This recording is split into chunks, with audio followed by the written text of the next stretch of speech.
This is the House of Hockey podcast on the Hockey Podcast Network.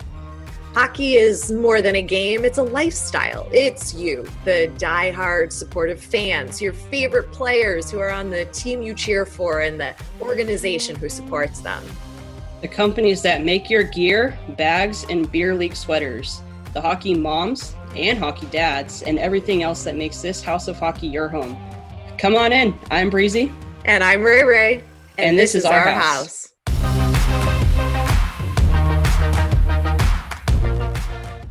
Welcome to the House of Hockey podcast, hosted by the Hockey Podcast Network. I am your host, Breezy. And I'm your other host, Rae Rae.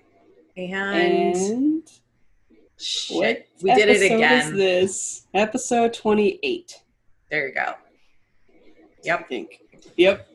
Sure. We're going to go with 28. Episode 28, and it's a good one. It's a good one because we had the awesome chance and experience and opportunity, all the words, to interview Michaela Bahl. She is an official, a hockey official. She's a referee and a lineswoman.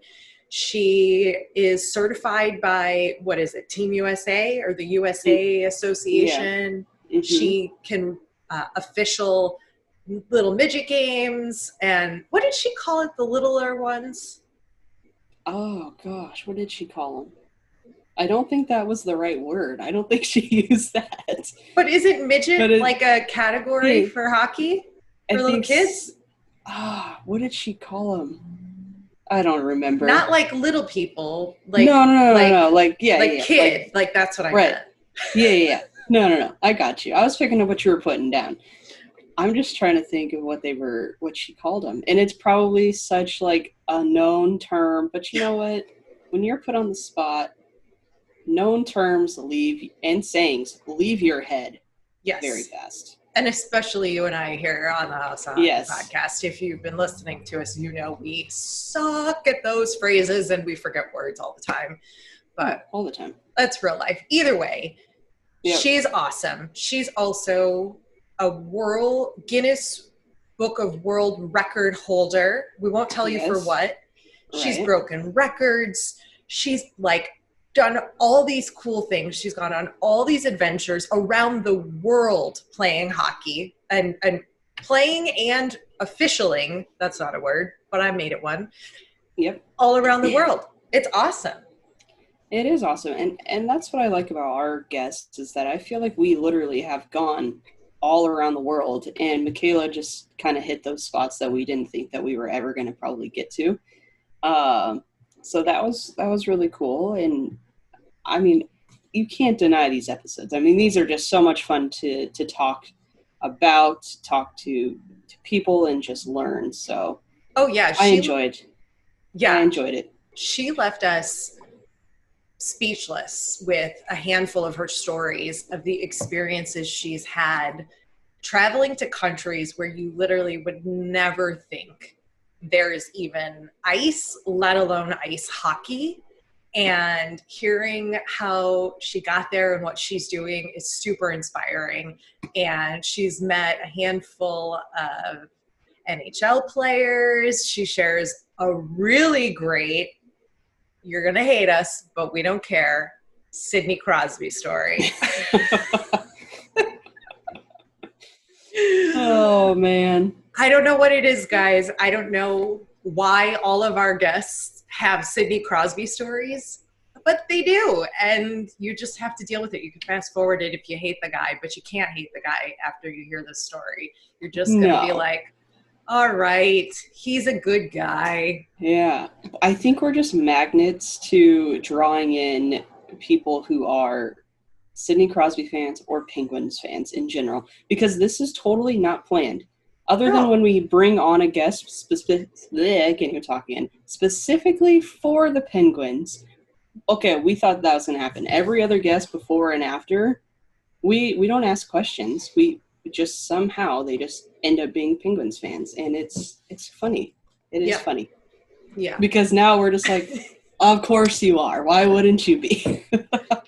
I think from now on, like how we end each episode with our 2 questions, right? Like, who's your favorite hunk?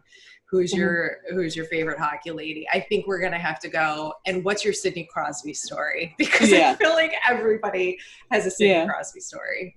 Yeah, thus far at least. So funny, so funny. Anyway, it's a really good episode, and that's coming up. And I think if we say it on the podcast, it'll force me and you to get our shit in gear because it's ready to go.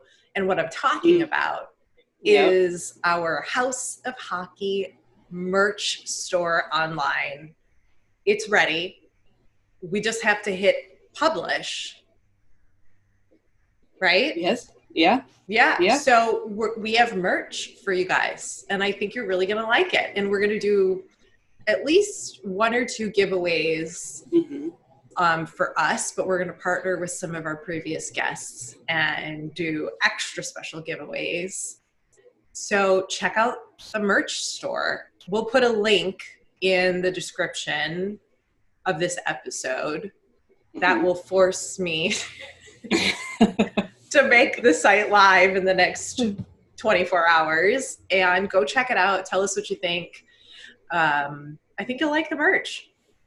I think so too. I mean, we put a lot of thought into it, and we were super excited, but it's also one of those things where it's like, ooh, are we really going to hit publish, or what are we going to do? So exactly. Like very exciting.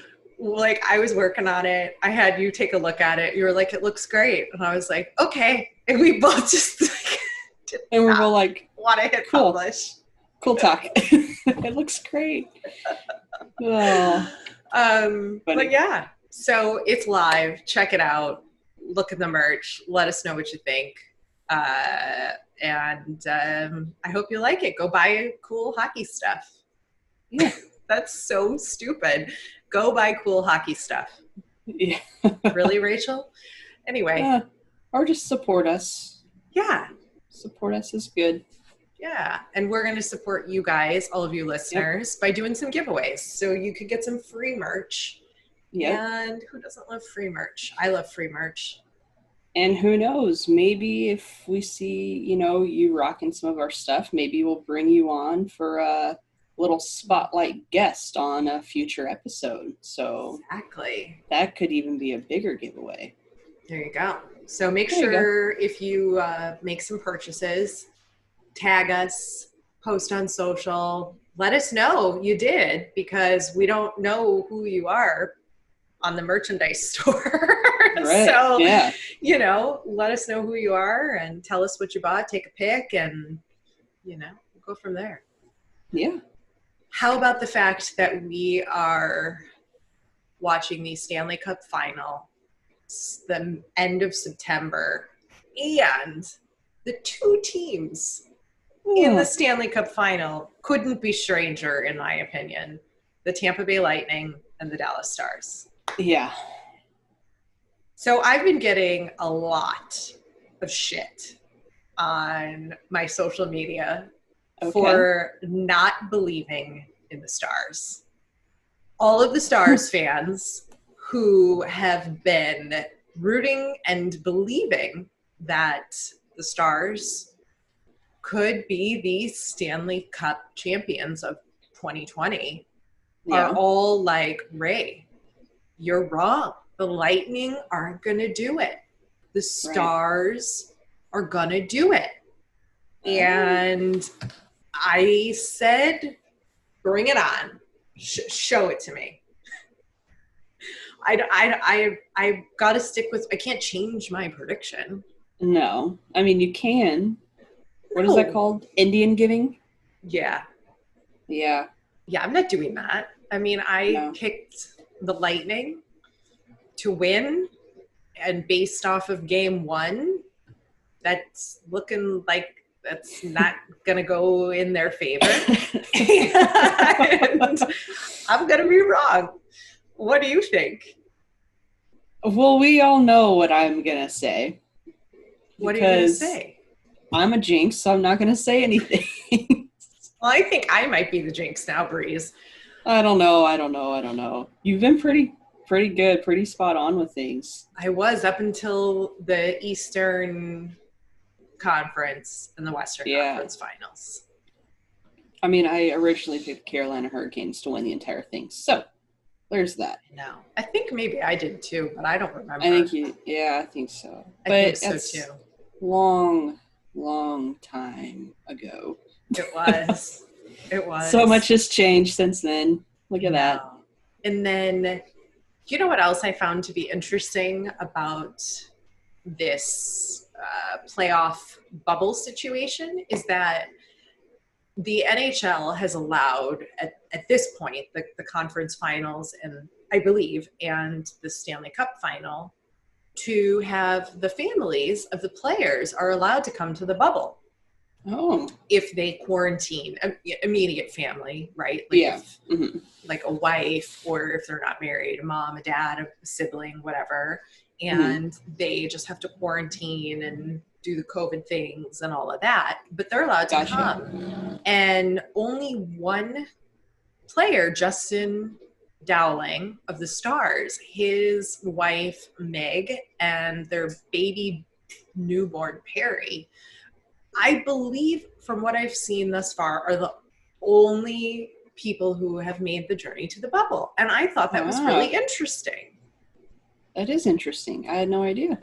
I mean, and then I started thinking, okay, well, if I have 3 kids, they're in school, they're on Zoom, the world is a freaking nightmare. I can't go to the bubble and like we're going to all live in one hotel room and that's not ideal. So I could see why a lot of families would have to make the tough decision to not go. But if you were married to a hockey player, let's say you have one child, would you go to the bubble? I mean, I feel like it would be fun for like the adventure to go and do it and say like, oh yeah, like I stayed in the bubble, right? But I wouldn't think it'd be necessary to go because it's like you've already been gone for so long. Like just finish it off. I'll stay, take care of things here. And I mean, you got to figure there's only 4 games that they have to win to bring it home. So if it goes to 7, I mean, it goes to 7, but what's an extra 2, 3, maybe 4 days? Yeah. I would just stay home. Have fun. Hang out with your boys. You're fine. Okay. What about you? I would go if I could. If I had the time and the capability, I pull my kids out of school. Your dad's in the Stanley Cup final. He gets a chance to take home the cup, and we can be there regardless of the COVID situation. We're going. We're doing it. This is like a once in a lifetime kind of possibly more, but it's a big moment in the family's life and the father's life. True. Yeah. I would say, fuck it, let's go. Why not? But I do think there are a handful of more families there, but I just don't know if they've publicized it on social media. I think there's a couple more that have made the trek or were going to. And then have you seen any of the homecoming videos for like the Islanders and the Knights, like with the dogs and the kids? It's so cute. It is. That's the best. My dog reactions, they get me every time. Screw kids. Dog reactions, oof. Yep. Oh yeah, those are really cute. Those put a smile on my face. Same. But yeah, that's what's happening. I mean, Stanley Cup final in September. Yeah. Normally we'd be talking about how our team looks for the upcoming season and trades, and I read a headline that said the next season will probably start in December or January. Okay. But I didn't read the full article, and I don't know if they're going to stay with the bubble. Are they going to be traveling? Right. What are they going to do? I feel like you'd have to go back to some sort of normalcy. And play in your own arenas. Because you got to figure, even if there's no fans, I mean, it's still kind of a bubble. Like, you just have, teams kind of traveling to and from. And I guess that's not really ideal or whatever, but I feel like maybe they'll do their own arenas. I'm gonna say own arena. Interesting. I don't know. After the MLB tried that and like limited travel, and it failed horribly for them. Yeah. I don't know. I don't know what the league's gonna do. I trust in Gare, and I know Gare will make the right decision for the boys. Good old Gare Bear. Gare Bear. And I guess we'll just have to see. Yeah. Any other thoughts? Anything you want to tell everybody, Breezy? No, I'm good. No, that was so weird. You're trying to fish something out of me, or no? Just is there any other final thoughts before we toss it over to Michaela? Final thoughts? No, because I'm afraid I'm going to jinx stuff, so I'm like scared to talk about the games and players and whatnot. But well, is anybody coming after you on the social media? No, because I've been in hiding. Okay.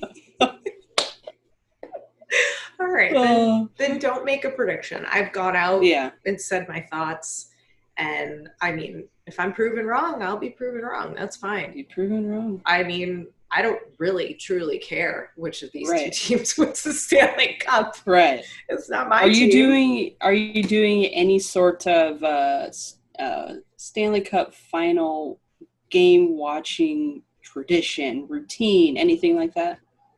No. Oh. I'll just be at home here watching on television. That's all I do. But not like a special cup or... Nah. Because I have a Stanley Cup that I drink my beer out of. Like, is it silver or is it like a glass mug? No, it's like a plastic mug, but it comes in the Stanley Cup box. Have you not seen it? Maybe I've seen it. I think I might have shown you before. I think you did. Yeah. Yeah, no, I don't do any of that. See, you really are a jinx because you've got like all these superstition traditions, Breeze. But I didn't drink out of it last night. I was a little too lazy to go upstairs to get it. So do you drink out of it for the whole series? Or just the final? It's game? Whatever I feel like doing. Usually the whole series. I mean, not just like the final. Like if my team's in it and it's, they're still like in, beginning playoff run. Like I'll drink out of it because it's fun. Why not? Yeah. Why not? If it's about 2.5 beers, so you kind of have to drink it fast before the beer gets warm. And then that's like not fun because then like you don't want to be wasted when you're watching a game. Right. Not that I can get wasted off of 2.5 beers, but then if you have to drink it fast and then you have to fill it up again, and then it's, 2.5 turns into 4.5, and then, yeah.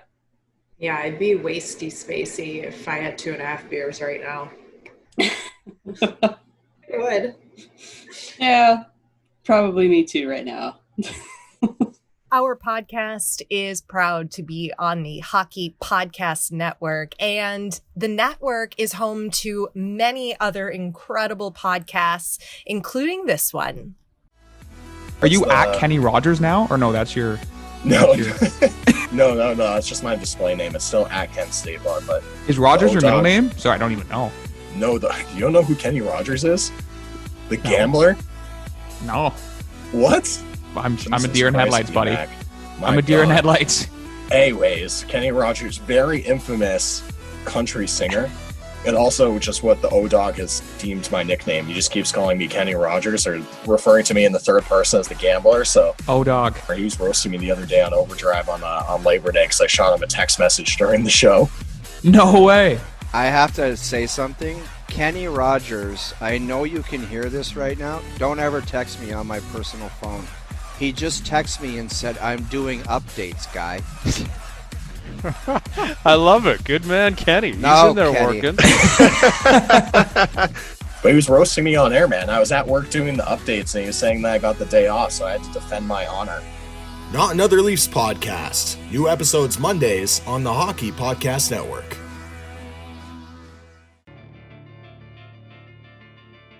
Did you know that your favorite band also loves your favorite hockey team? If you love hockey and you love music, you're going to love Bar Down Breakdown, a podcast that explores the crossover between alternative music and the sport we love, hockey.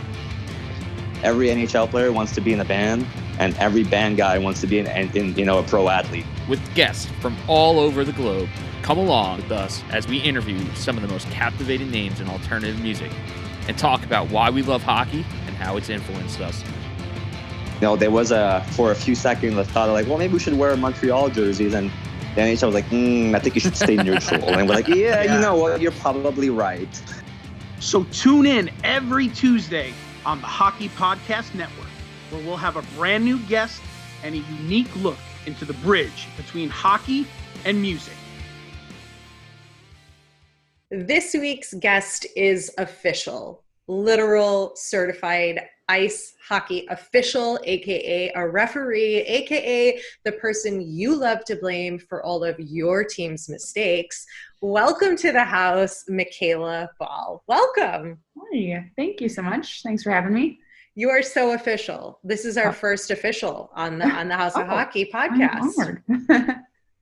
And a woman to boot, which I think is pretty incredible in and of itself, doing this as well. And we're big advocates for the women's ice hockey sport, whether you're a player or a referee or whatever it may be. So this is extra special. We need as many fans as we can get, because obviously we aren't always beloved by everybody. That is true. Okay, so you're a ref, which is the same thing as an official, right? Mm-hmm. Official is the official term. Ref, or short for referee, is kind of the slang, but there's referee and linesman. So right. Official kind of categorizes both together. So you can do both then? Yeah. Normally when you start with USA Hockey, that's how all American officials get started, is through USA Hockey. You learn to do both. Generally, they start you as a linesman. The responsibilities are a little less detrimental to the game, but you get to learn the positioning of a linesman. You work in the 2 official system as well as the 3 official system. 2 official, you're a linesman and a referee combined. The 3 official, you have 1 referee, 2 linesmen.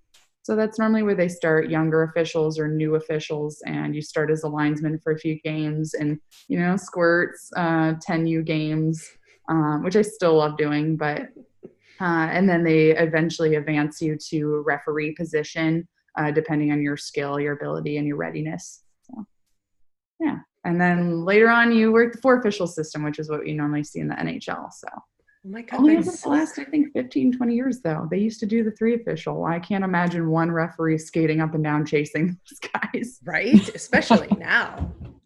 They're too fast. They're way. Yeah. The teams are even too fast. I'm like, slow down, you're 12.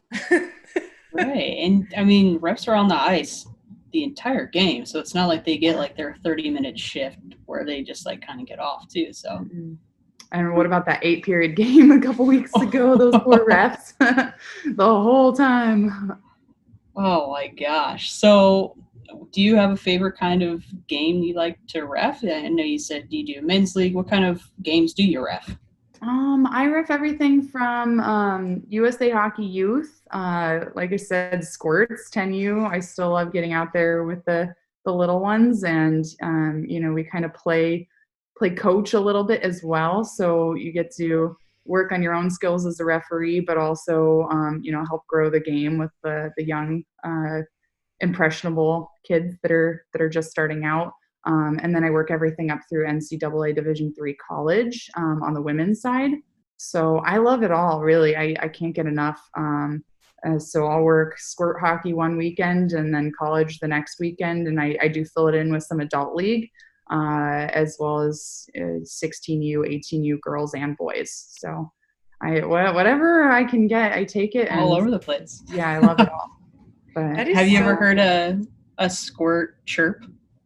Oh, that's the worst. Yeah. Oh, these what kids, do they say? They're very creative. Yeah. The kids are creative. Parents, they obviously know the game very well, because their kids been playing forever. Right. I can't think of something off the top of my head, but there's some hilarious things. And sometimes I feel like maybe I'm not super professional because I'm out there cracking up and nobody knows what I'm laughing about. But Are they like, you're a booger face, or is it more advanced than that? generally more advanced. These kids have access to way too much information. Just booger face.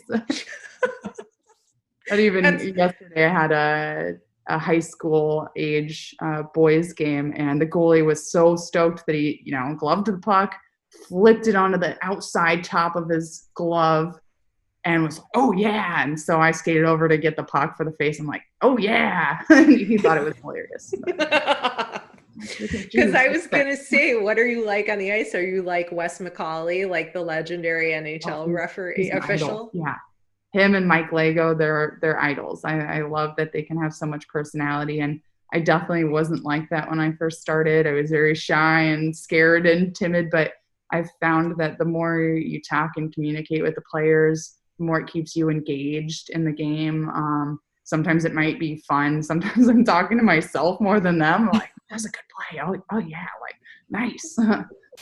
So it just keeps things interesting. And then sometimes, yelling at them even in positive things, that defenseman just made a good play and we're skating, hey, great play. I like the way you stepped in there. I would say that it's just becoming a little bit more natural, but seeing, all the videos of Wes and the things he says and does on the ice, it's just something to put into your toolbox for a later situation. A couple tweets on the whistle. Did you hear it? Yeah. On whistle. I also like the exaggerated 2 for fighting. Yeah. In my head when I go to report it, that's what I'm thinking. So I have to tone it down a little because USA Hockey and some of the leagues, they want it to be crisp. We not as much personality and flair quite yet. It's not the show. Gotcha. Yeah. So go ahead, Breezy. No, I was just saying because I feel like that'd be the funnest part is just doing the over exaggerated slash. Got him. Yep, got him. You're gonna report a call. It better be a good one, And you slashed him. Yeah, exactly. It's more fun that way, anyway. Yeah. Are your goals to make it to the show as an official? Is that something that's how does that process work? I don't even know what you have to do to do that and get that job. Is that something that you want to do? And then how do you get there? Well, I'm still kind of learning that myself. The process for getting there. I just want to do whatever comes to me, I guess. Doors open, opportunities come. So I just try to take them as they arrive. And supervisor once told me, and it was very wise, but, don't try to grab it, So I try to put myself in situations that are productive and going to, take me further. But, we also have to kind of bid our time, work our way up, learn, just jumping right into something like that. It's going to take a really special official, especially on the women's side, to handle that level of pressure and stuff. So, we'll see how it goes. I know that there is an NHL officials combine that is now accepting women. And so last year, that's huge. I attended that in August last year. And there were supposed to be a dozen. I think we had 11 female officials, but I felt like I fell towards the bottom because there were so many really great female officials out there. Some that have already worked the Olympics, some that have done world championships, just some really awesome women. So I was more honored to get to work with them and, even be on the ice with women like that is amazing. So, 4 of them were actually selected to work the women's all-star game in St. Louis last year. So that, seeing them in NHL crests and out there working, the highest level, women's hockey possible was just amazing. So it's really exciting. They're paving the way for the rest of us, That is huge. That makes me very proud to be a fan of the NHL and see us moving forward. This is our time, Yeah. Now, I think this is correct, but correct me if I'm wrong, please. Were you officiating at the Team USA, Team Canada game in Anaheim? I was not, but I have a friend and a really good mentor, Jamie Huntley. That's who it was. Okay. Native. Yeah, her and my husband actually used to play hockey together, and nickname's Bam Bam. She used to beat up on all the boys because she's just a badass. But yeah, she was reffing out there in Anaheim, and I want to say it had the highest attendance for a women's game ever. So that's freaking amazing.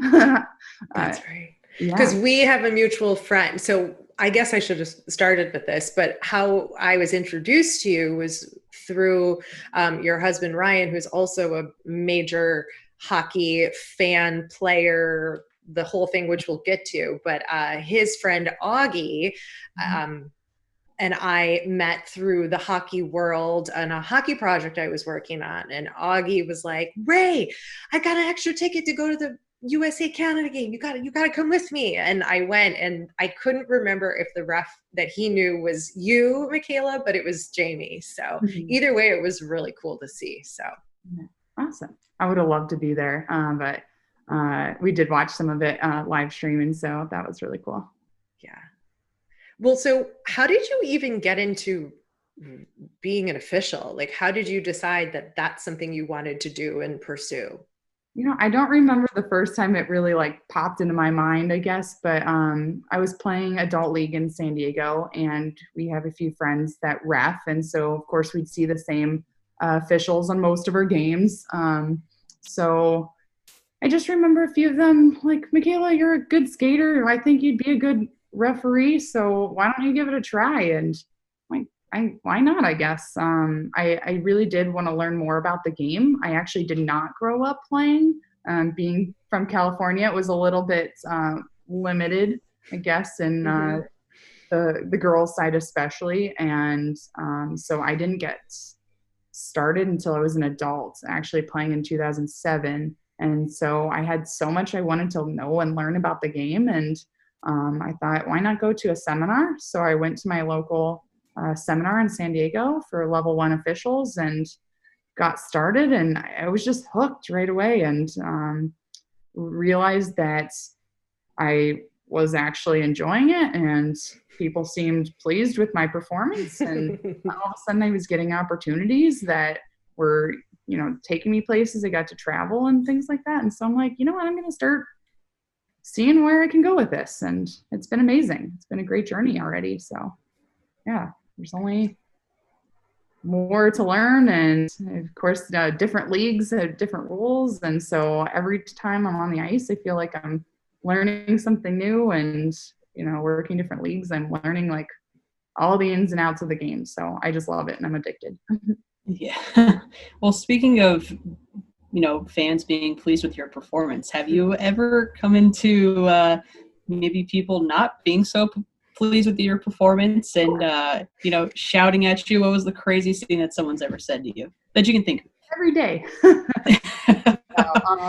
Most of the time I would say that I wouldn't say that yelling is ever really warranted, but I know when I make a mistake, and I will generally own it, as I think most officials do. Some are a little bit more open to admitting when they're wrong or their mistakes, but sometimes it's not so nice, and you know, I'm like, hey, I'm just out here trying to do my best.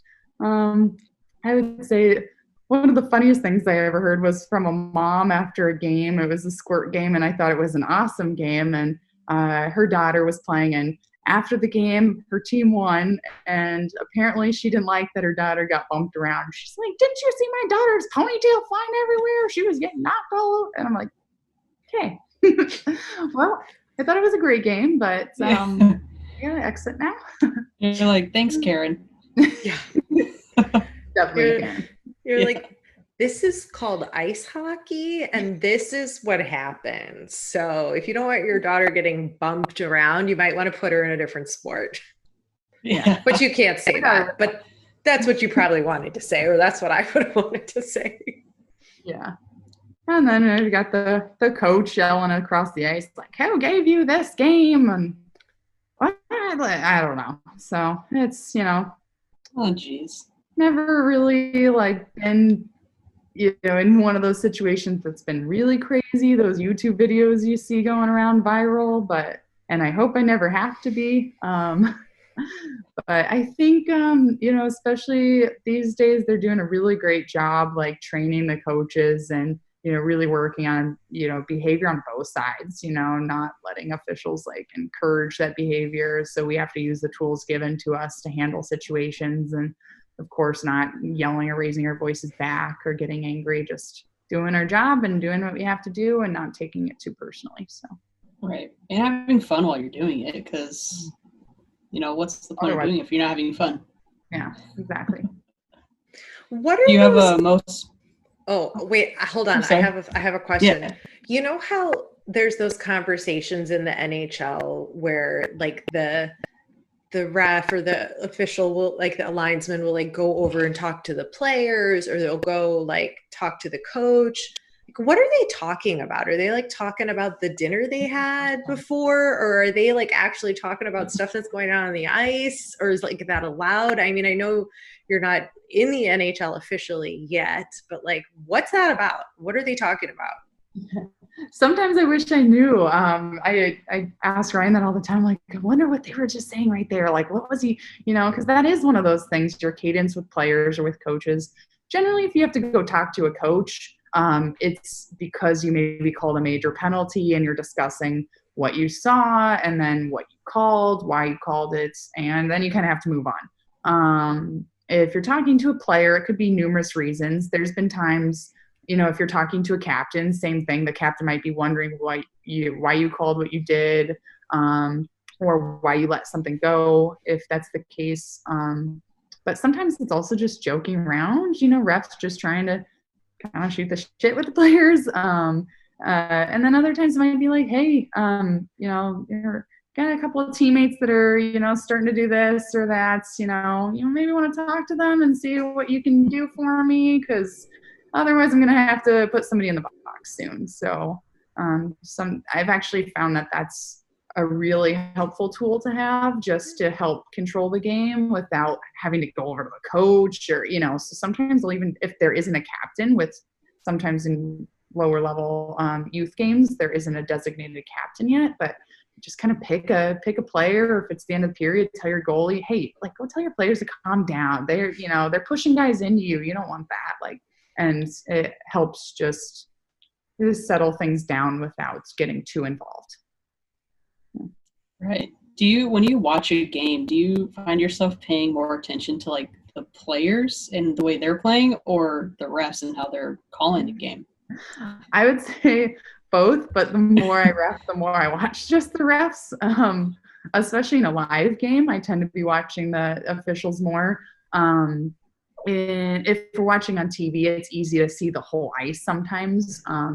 So I would say that I'm constantly watching the play and then looking at the ref, and watching the play and looking at the ref, and just seeing how their maneuvers are, how their washout is, oh, that was offside. Oh, he's got it. He's right there, or like whatever they're doing. So I'm always looking at their positioning and where they're at and how they're operating. And so probably more the officials. And there's been times I've even gotten Ryan distracted because I'm like, look at what he's doing right there. And they're like, that was such a good washout. I was like, what?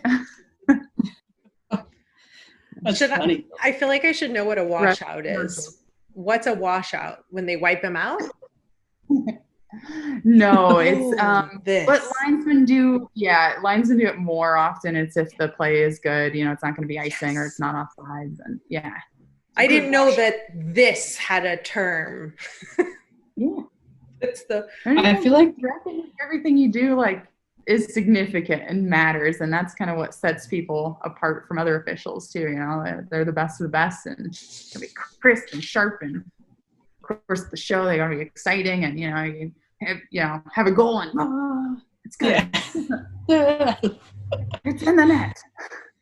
Oh man, I think that's my favorite part about watching refs, is just to see how sharp they are in certain things, and you're just like, oh, I don't know if you should calm down or amplify it more, because I don't know what I enjoy more. Mm-hmm. Well, if you think of that big arena too, once you're not sure if a puck has gone in or not, then you're looking for the referee. And then if you just make one quick movement and then he's done, not everyone in the building saw that. So he's going to make sure everyone in the building knows that puck is in the net and he saw it go in the net. So, and then it adds to the eruption of like, yeah, this happened. Yeah. Now, are you doing that at squirt games where you're like, no, it's in to the dad in the back, it's in. Mom in the front. Your kid, he did it. No, like I said, each league is a little bit different, and their expectations of us are a little bit different. So, in a sport game at 7 a.m., we're not on that level. Yeah, I forgot they play those super early. They definitely can. Those poor kids. My first game ever was at 6:30 on a Sunday morning. And it was cool. But then the glass was so foggy, nobody could even see what was going on. So it was perfect. Nobody knew what I was doing. Nobody knew what the kids were doing. So it just, I'm like, I don't know what I'm doing out here. It's my first game. So yeah, that's funny. Have you seen Mic'd Up Mason? How to Hockey's kid, Jeremy, he mic'd up his son Mason, and I mean he was playing early games too. But when you're talking about, I should have mentioned this earlier, but kids chirping each other, his mic'd up kid is so funny, and he's just like, oh, I yell paint can, and he's all flying on. He's like, I think I'm gonna take a nap. So that's what I imagine a 6:30 a.m. game would be like for like kids. Like, how are they even functioning?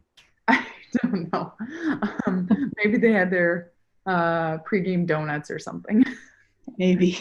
Generally, the kids are pretty good. They're probably up at 6 and eating their cereal and watching cartoons on a daily basis. And so the weekends aren't too much better. But you have the coaches on the bench with their coffees and just, and then parents are looking like they would have preferred a later game, but.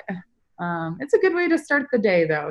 Like you get up, you get your games in early, and you have the rest of the day off, and so I don't mind it so much.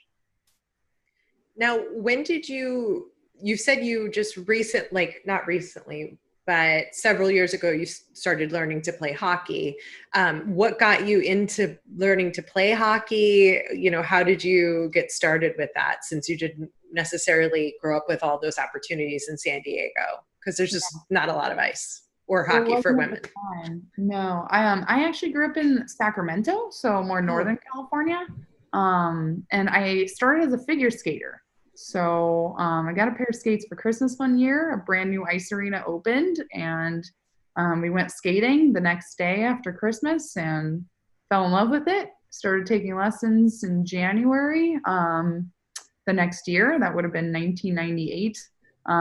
So never stopped. And then when I was a teenager and able to drive, I started working at the ice rink too.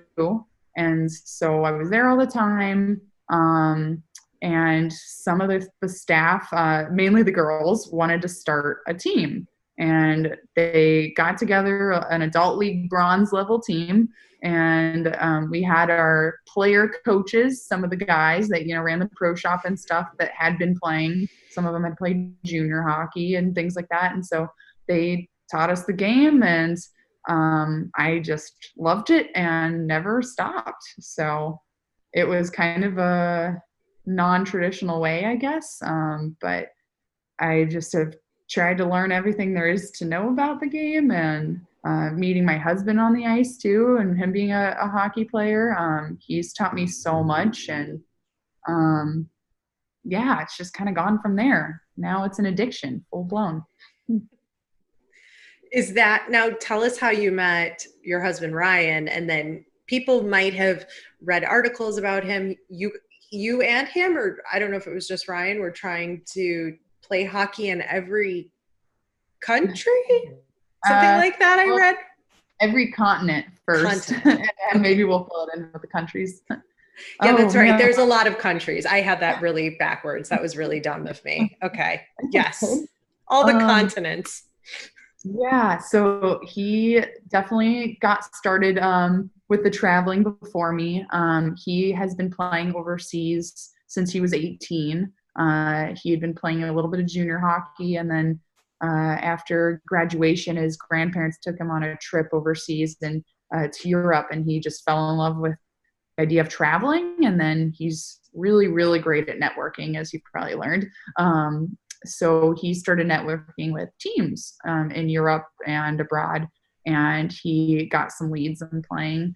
And he basically found teams that would allow him to come play, and they would either provide a job for him or somewhere to stay. And he had like a billet family for a while, and he played down in New Zealand, and then he was playing in Hong Kong, and he played in the Czech Republic, and he was actually home in San Diego. I had moved to San Diego in 2009. And so he was home a couple years later visiting, and we actually had some mutual friends. He came out to a stick time that I was skating weekly, and we met. He actually probably the best one on the ice. Not a big deal. And so we met out there playing in a stick time, and then he actually went and left to travel some more and play. And it wasn't really working out that season, and his team actually jokes that he came back because he had met me. But so when he came back that time around, we started dating, and yeah, the rest is kind of history there. But he was the one that really introduced me to traveling too, because I had never even been out of the U.S. before we got married. So once we got married, our travels started, and it's been kind of a whirlwind. But yeah. By the way, you guys have like the most epic wedding photo that I saw in that article is the two of you with hockey sticks. You're in a full wedding gown, and the priest or the whatever they call it, minister was actually a friend from hockey. He was a goalie on a team. Yeah. Oh my God. And he's like dropping a puck in between the two of you. I was like, this is a ceremonial puck drop and face off. I love it. Like you can't, this is hockey gold. Or a candle or we're a little non-traditional, but then we had the little garter hunts, and when he lifted my dress, I was wearing my hockey skates, which he actually didn't even know about, and he was just as surprised. It was pretty fun. That's good. That's incredible. Too funny. Where was your favorite place to play hockey so far? I mean, I know you've said you've been traveling, or have you had a favorite place that you've traveled to? Oh, both are really hard. So my first country that we went to was Sweden, and I would say that's like one of my favorites because it kind of broke my little traveling cherry. But so the people there are just so nice and so welcoming. So that was really nice. And then the hockey there is really good. So I was starting to practice with the team actually just north of where we were living in Sarpsborg, Norway. But it didn't really work out. It was about a 45-minute drive each way. And it kind of conflicted with the boys' team schedule, so it was just hard. We actually had a roommate there too, so 3 of us were sharing one car, so it would have just been really tricky. So I ended up staying in Sweden and playing with what they call the old boys, which is just basically their local town pickup. But it was some of the best hockey I've gotten to play. They're just probably an average age of 40. But these guys had been playing all their lives, and even the town mayor, who was probably in his 80s, came out and played once in a while. They're just amazing. And yeah, the level and the skill, because there's a lot more finesse in Europe, and it was just really fun. But so yeah, that holds like special memories for me too. But I'd say probably one of the more exotic places or interesting places that we've gotten to travel to is probably Malaysia. I really like tropical Ooh. environments. Yeah. So last year we were in Malaysia, and oh gosh, I guess I have to backtrack a little. So we actually went to Thailand first for a tournament in Bangkok. It's been going on for like 20 years. So one of the biggest tournaments in Asia. So we went to actually just play, and we were playing on a co-ed adult league team, but there actually was an all-girls league as well. And the team from Malaysia was there playing. And we already had our flights booked to Malaysia. It's super cheap once you're over there. So we were like, let's span out and like, see a few other places. So it was kind of just coincidental that I already, no pun there, coincidental, sorry. Hockey nerd, I know. But so we were already going to be going to Malaysia, and then the team there saw me playing, and they were really shorthanded. They only had like 9 skaters. So they asked me to play with them, and they're like, well, waive the fee. Like, it's no problem. You don't have to pay to play or anything. So I played with the team from Malaysia while we were in Thailand. And then later on, we ended up going to Thailand Malaysia 2 weeks later, and we met up with those girls during one of their practices. And then there were also some other youth players there, and they just have this kind of dainty little rink in the middle of a mall that they practice on, but they love it, and they're just really interested and excited to grow the game. And Malaysia, who ice hockey. So that's kind of some of my favorite, when you can be in a really exotic kind of, not that it's remote, but an unexpected place and still find ice hockey. So that's probably one of my favorites. That's so cool. Now, who plays on the team in Malaysia? Is it locals, or is it a lot of like US or Canadian expats, or like what's the dynamic there? Theirs is still pretty small, and it's mainly locals. When we were playing in Thailand, though, they do have 2 Finnish players that have played with them for the past couple of years. They're actually twin sisters from Finland. One's a forward and one's a goalie. So both phenomenal players too. And so they were playing with us there in Thailand, but primarily on the girls' side and the boys' side, they have mainly Malaysian players. Some other bigger hubs like Hong Kong and even Thailand and some places like that will have a little bit more import players or expats, people that are maybe there from the military. Japan's a huge one. There's actually a lot of hockey there because a lot of military gets stationed over there. So they end up playing, and it really is helping to grow the sport as well. Just having players that are a little bit higher level and more skilled, now training, new upcoming players and stuff and skating alongside them. So it's very cool. It's crazy. We always kind of hear, we've had a lot of people on from different countries just kind of explaining hockey. We've had, Scotland, Ireland? Scotland. Yes.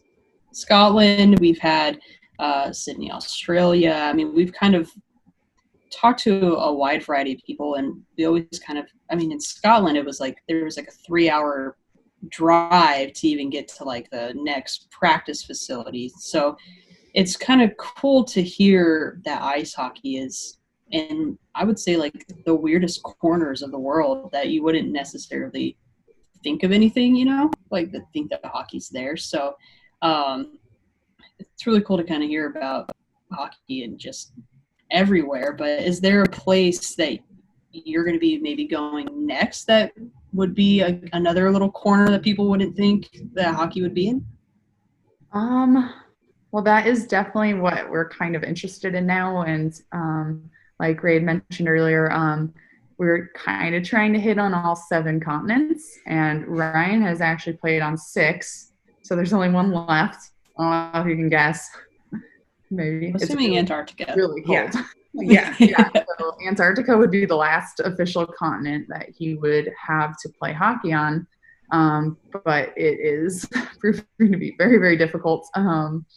It's he has actually really looked into it and researched and talked to a lot of people, and it was getting really close to being in the works. But it just, there's so much going on with that, the travel to get there, the unpredictability of it, bringing in foreign materials and objects. We have to be really, really careful because the environment there is so delicate. So it might not be truly able to happen. One thing we were looking into was maybe one of the smaller islands that's still considered Antarctica, but it's not necessarily like the main part of the continent. So we're still looking into it. It's not 100% no, but some options might be going from New Zealand to one of the islands down there, or even leaving from the Falkland Islands was a potential candidate, because we actually have ties and connections with them down there. So we'll see. It's still in the works. Something else we're really looking into, though, is possibly playing in Egypt. And there is hockey there already, but we're looking at potentially a next Guinness World Record event. So you'll have to stay tuned.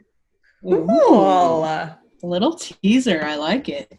That is cool. Again, another country I would have immediately just sort of ruled out of even possibly having ice hockey would be Egypt. Yeah. So sorry, go ahead. No, go ahead. Ryan's just, he still blows my mind with the opportunities he's had and continues to have, but he actually represents the team from Egypt. This was the second year he's played with them in the Arab Cup. So there's actually a tournament. Yep. Last year it was in Abu Dhabi, and this year it was in Kuwait. And there are teams from Lebanon and Israel and Dubai. Oh gosh, I can't even. And then Egypt, of course. And so it is really exciting to see them all come together and, have a legit hockey tournament out there, and you least expect it. So cool. You guys are like the epitome of hockey lifestyle. Like, this is what like, you travel, you play, you support teams, like, you watch, you just love it. And you are bringing more awareness to just the people who are listening to this podcast about the fact that there's hockey in all these other places, and there's something called the Arab Cup. Like, I had no idea. I didn't even know that, like, that's incredible. Yeah, that would be the ultimate goal, just bringing awareness of the game around the world, and hockey's for everyone, and, everyone can play, and we hope that everyone will get the opportunity to play. So, yeah. Crazy. Go ahead, Ray. No, go ahead. No, I was just commenting.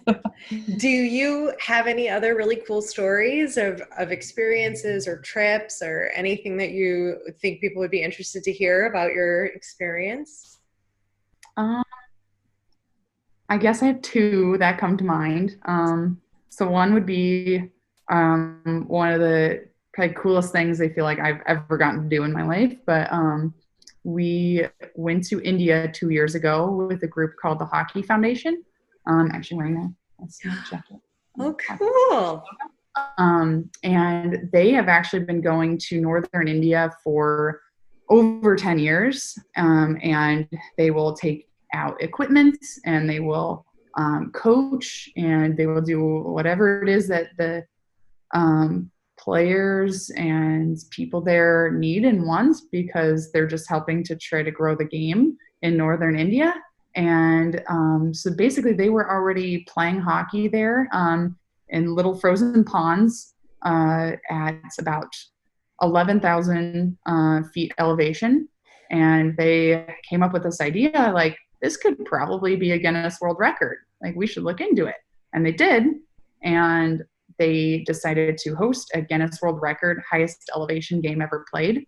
And of course, Ryan had to get his, had to get involved. So he was working alongside the founder from the Hockey Foundation, and They were able to get a legit game with boards, officials, teams, players from all over the world, actually. And it was a 60-minute, full, recorded, like everything. It was an official game. And so we have a Guinness World Record for the highest elevation game ever played.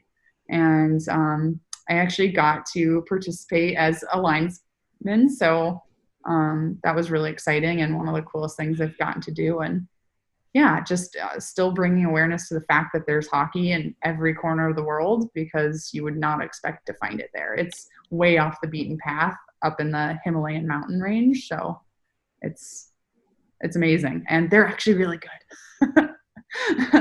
These players that have hand-me-down stuff, that probably doesn't really even fit very well, and playing on ponds just during the winter, and they're amazing. It blows my mind.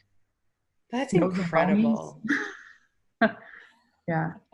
So yeah, that is definitely a favorite. And then I'd say one of the coolest opportunities on my playing side was in 2016. We went down to Punta Arenas, Chile. So we were way down there, as pretty much as far south as you can go without being in Antarctica. And hockey there is also a very small little community. They have their little group. Chile is a very long, pretty big country though, actually. So they do have a national team that plays. But in Punta Arenas, it's a really small little town. So they have a handful of players. They're youth players too, or, they're just learning to play, but there's opportunities arising. But we actually played with and represented the Falkland Islands in this little adult tournament in Chile. And I got to be the first female hockey player to represent the Falkland Islands in a hockey game. So that was kind of cool. So that's where the connection came in. Yeah. So yeah, just a really random event. Not a big deal. Guinness Book of World Records, the first ever. I feel like you're going to be the first NHL woman, linesman or official or referee. I'm fucking up the things, but I feel like you're going to be the first woman official in the NHL. We will see. Only time will tell. You're breaking records and making all kinds of things happen. I see this in your future. Thank you. I still have a long way to go though. A lot of work ahead, a lot to learn. So, but I appreciate that. I believe in you. Only in due time. Exactly. It's nice. We've been pretty much, yeah. We've pretty much been all around the world, but we haven't come down to, is there an NHL team that you follow? I mean, I really, it sounds cliche, but I do love hockey in general. And I wouldn't say that there's a team right now specifically, but I would say that the team I grew up following the most would be the Sharks, since I'm from Northern California. So they were the first team that I was really introduced to, and, I've seen the most games and stuff. But I would, say I'm rooting for Pavs and the Stars right now, if I'm allowed to say that. I would just like Pavelski win a cup, one of the greatest American players, right now. So, Captain Joe. So he was on our Sharks, and yeah, that was a sad day for Sharks fans. Yeah. Now you've met some famous people who are pretty big deals, and that would be Ron Burgundy, who is a big deal, and that's Will Ferrell. Are you really? No, I would say that, but he's a really cool guy, and we met at the Kings game. And I was invited to go to that game, and I couldn't go to that game because my cousin was in town, and I went to dinner with her, and Augie was texting me, and he sent me the picture with Will Ferrell, and I was like, you have got to be fucking kidding me? Like, of all the times, I can't go. So what was it like meeting him?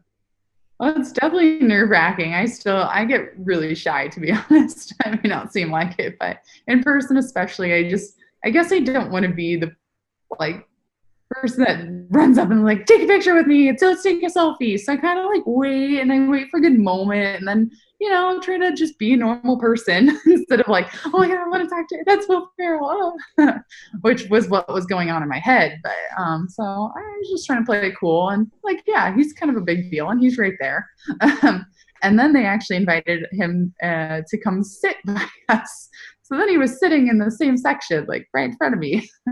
But he's really cool, and he's actually very calm. I thought he would be a really like super bubbly, like just like his character personas generally are. But he's very cool and level-headed and calm, but he is funny. And we actually connected because he's a referee as well. He referees soccer, so he has kids that play soccer and friends who have kids that also play soccer, and so they referee together. And so, yeah, he was also just really impressed, I guess, to find out that I refereed, and yeah, it was a good bonding moment. That's awesome. So that's kind of cool. Let's say more do. And then I also saw that you've met Biz Nasty, who is not a big deal. So you've met like all these big deal people. What was that like? Well, that I just stumbled upon. I was going to ref some adult league and just was in the right place at the right time. Down in Edina, they have what they call the Beauty League during the summer, which is basically, you know, a glorified adult league for the players that live locally or, you know, come home here to Minnesota during the summer, and they just get together. Some of them are NHL players, like current NHL players. Some of them are college players, ECHL, or maybe some retired guys. Still very, very good. And tickets are cheap, but they do sell tickets and to raise money for foundations and charities and stuff. So it's really cool, and it's fun to go catch a game. They fill up pretty well.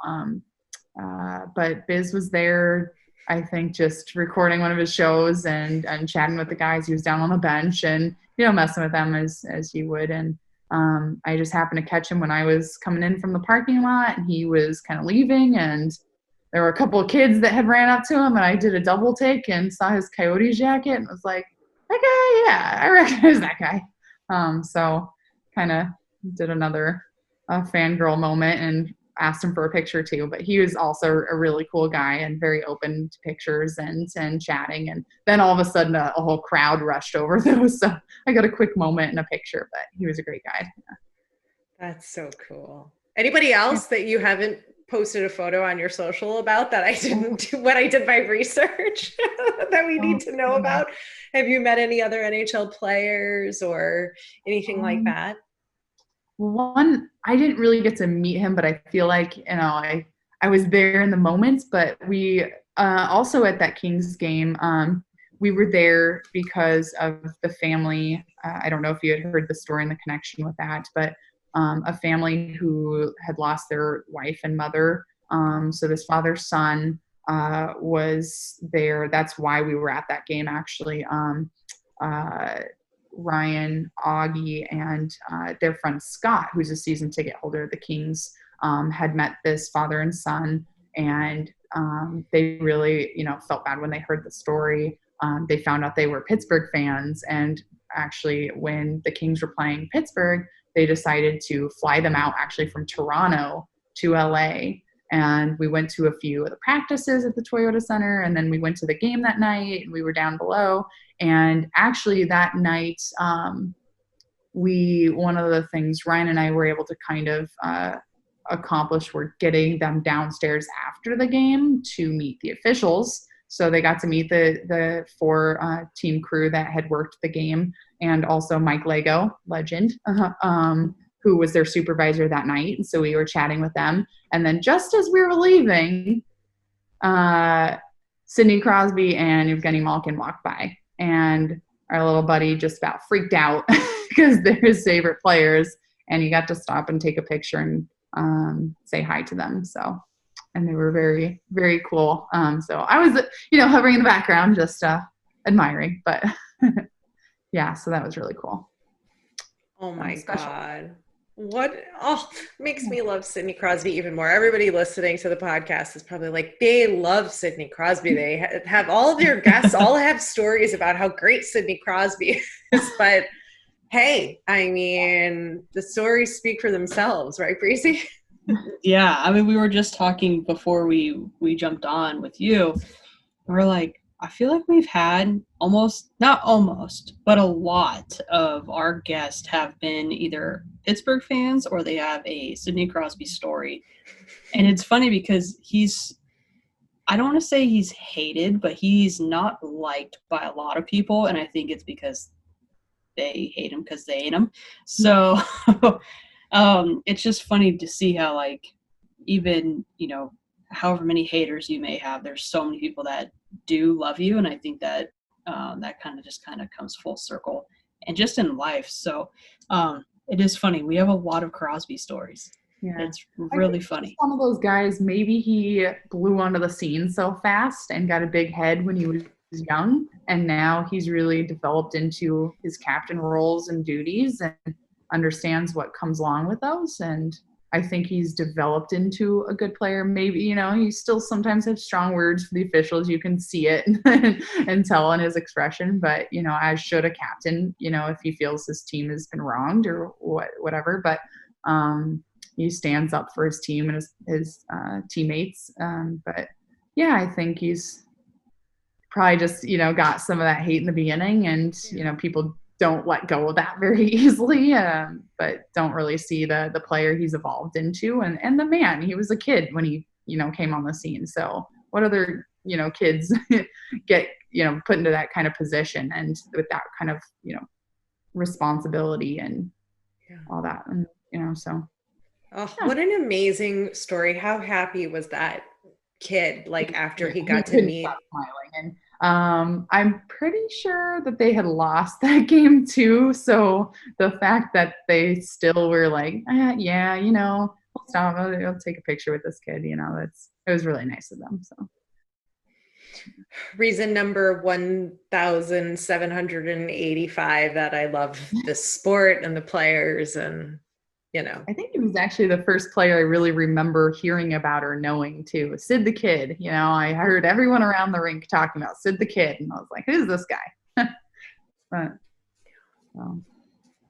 Sid the Kid.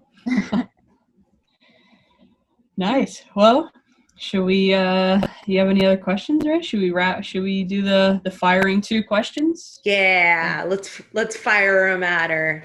You go ahead with them. They're not crazy. Yeah, Breezy, you do it. Okay, they're not crazy, but we ask every single guest just because it's tradition now. We've just made it tradition. So, who is your favorite hockey hunk? Oh, will Ray be upset if I say Patrick Sharp too? No, we can share. Come on, girl, we can share. It's okay. Let's see. Oh goodness. Oh, there's so many. Hockey is like such a good. Exactly. This is why we ask. So actually, I probably didn't even think about this until I got to meet him last year. Oh, okay. Well, so random little side tidbit. Since moving here, I just needed a little morning gig. So I work at Starbucks and get a little Starbucks in the morning. And I work at the one in St. Paul, right across from where the players stay when they're in town. And so they like to come get their little Americanos and whatever. And so Oliver Ekman-Larsson came in. I was like, oh well, I know you're Swedish and I know you're a hockey player. And I didn't really follow the Coyotes before that much. And so I had to kind of Google him, but him and oh goodness, thinking Carlsberg, but Carl, what's the other Swedish player on the Coyotes? Oliver Ekman-Larsson and his buddy Carl. Is Hagelin on there right now? No, he never was he? Oh, no, I'm Googling it.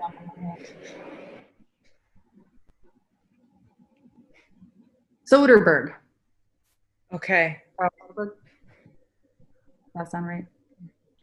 Not Jarmelson. Nicholas Jarmelson. Oh, Soderbergh. Carl Soderbergh. Yeah. Okay. I was like, it's not coming, but then it did. So Both yeah, are actually very, very beautiful. But Swedish people are in general. Mm-hmm. You got the Swedish thing going for you. The first country, I feel like, right? Yeah. Okay. I feel like it's going to be a question asked, but because I think everybody wonders what players are drinking in their coffee cup. Is there a go-to order?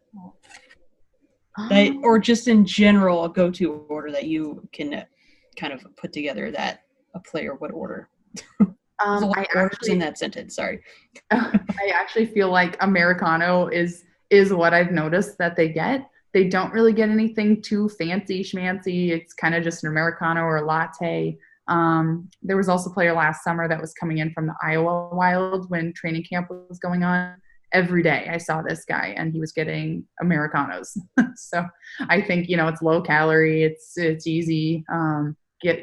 Does what it's supposed to do. They get their caffeine. And so, and I don't know if it's just a thing, but most, I guess, guys drink their coffee black or just plain and don't get a lot of, sugar-free vanilla, or they can, but yeah, they tend to just get very simple things. Yeah. Well, I think it's a good choice because my favorite is an iced Americano, so now I feel real official. So there we go. There you go. The drink of hockey players. Yes. The Americano. Americano with a pump or two of white mocha. That's amazing. Oh. Is that your drink, Michaela? I would drink that. I have too many drinks to choose from. I can't decide. It's something different every day. I mean, when you have everything at your disposal, I mean, I would be mixing up different things too and trying it out. Some nitro. Ooh. That's good. Yum. Yeah. All right, so the last fire question: who is your favorite hockey lady? Ooh, lady side. I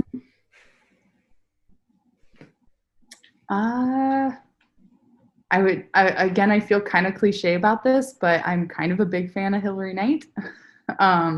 One, I guess, because I've been told I look like her, so I'm like, well, that's flattering. Hell yeah. Players on the bench, if I'm lining and I'm hanging out in front of the bench, and they're like, you look like Hillary. Thanks. She's a lot more muscular than me, though.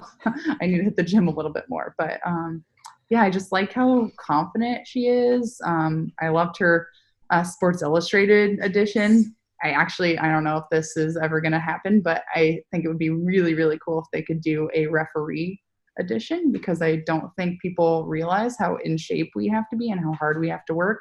So we're on the ice the whole time. So we have to be sometimes stronger and faster than the players, or at least have more endurance. Mm-hmm. But yeah, she's just all around badass, and I haven't met her yet, but she seems like a great person. And I love like what she has brought to the game and continues to bring to the game, and how she inspires young players. And I know one of your questions actually that you had sent over was about like how to grow the game on the women's side. And I really think the number one thing is just exposure, more of it. And it's happening. Like I said, it's happening now. And we have social media, we have platforms, we have these players that are just as good as the guys. And the game on the women's side is really exciting, especially since I moved to Minnesota, seeing like these girls. It's just, the game is true and it's real and it's pure, and they don't need to check for it to be good hockey. It's better sometimes than watching the boys' games. So the more girls will see that the game is possible for them, the more it'll grow. It's grown so much in the past 10, 20 years, and it just needs a little more time. And I know nobody wants to wait. We're all very impatient creatures, but it just needs a little more time. Yeah. I mean, just the conversations we've had, we talked to a couple members of Division III women's ice hockey team, and I was asking them, like, what are your goals, and like, who did you look at? Not I, we, like, who did you look up to, or do you want to try to play in the professional space? Was that ever a goal? And they were like, no, like, I played because my brother forced me to go into the net, like, because he played. And so girl goalies. Yeah, there was a girl goalie and a forward and a defender, right, Breeze? Yeah. And yeah, I mean, they were all sort of like, well, we're in school and, we're getting degrees for this and that. And nobody ever really told us about making Team USA or even for them. So if they're in college now, I mean, it's taking time. There's still generations behind on the sport becoming a full-time profession for women. Mm-hmm.